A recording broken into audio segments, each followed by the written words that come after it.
biggest thing you saw in the second half that you did in the first half, I guess?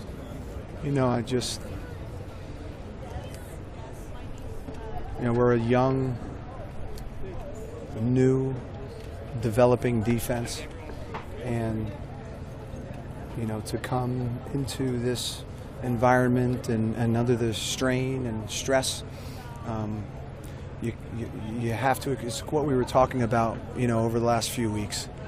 To gain experience playing the games is the invaluable piece, and we didn't start well, obviously, and too many explosive plays in the first half.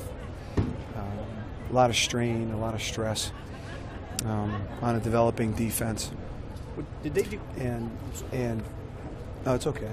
And then at halftime, we got together, the staff, and just tweak some things to alleviate some strain and stress and some pressure points. And we're so proud of the players. My gosh, they just play so hard. They played so hard. They never stopped. The players never quit. They never let go of the rope. They just kept pulling and straining and grinding. And I'm just so proud of them. And we love them. And we're disappointed in the results. But you can't start a game like that. And we have a lot we can build on.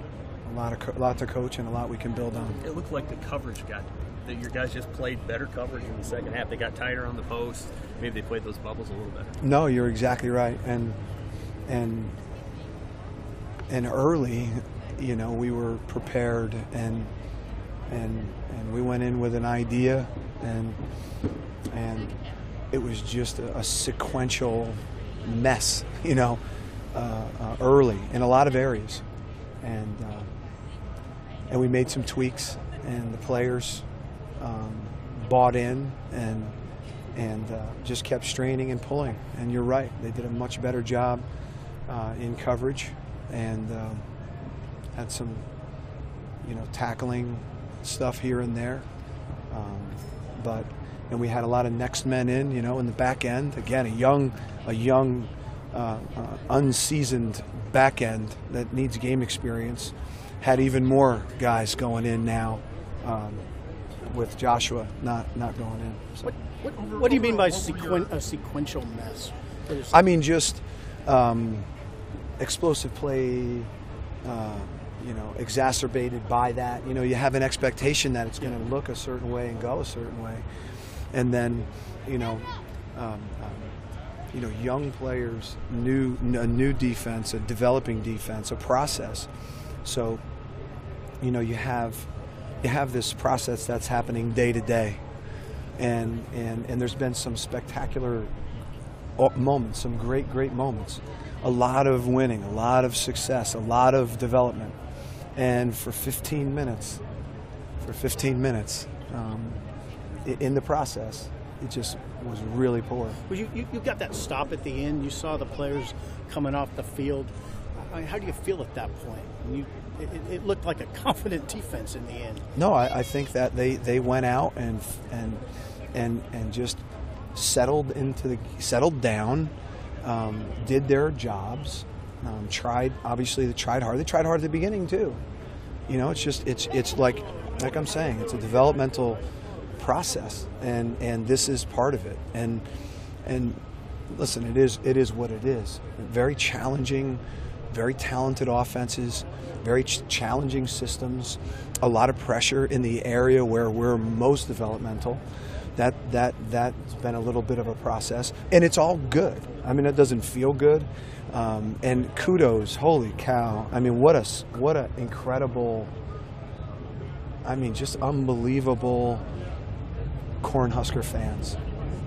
Awesome, packed in, traveled, cheered, strained, positive.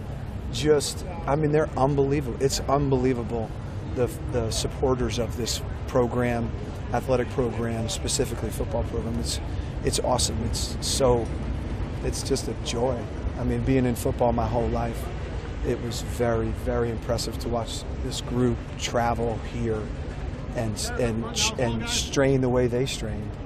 So, and credit to Oregon. Hey, Bob, do you address the defense at halftime? I did.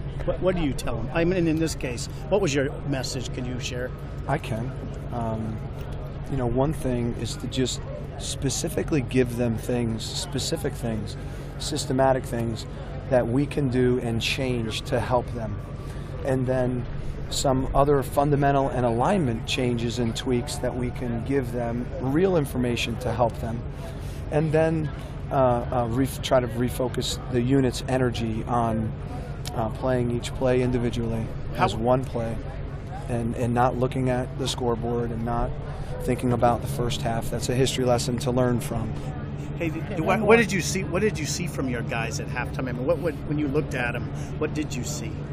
I saw a resilient, focused group that was looking for some answers, that was looking for some help, but resilient and locked into getting it, and guys that were ready to step up and say, I'm going to do this, I'm going to make this happen, I'm going to make this play, and they had that look in their eye, and they've never not had that look in their eye, and like I said, there's a lot to build on.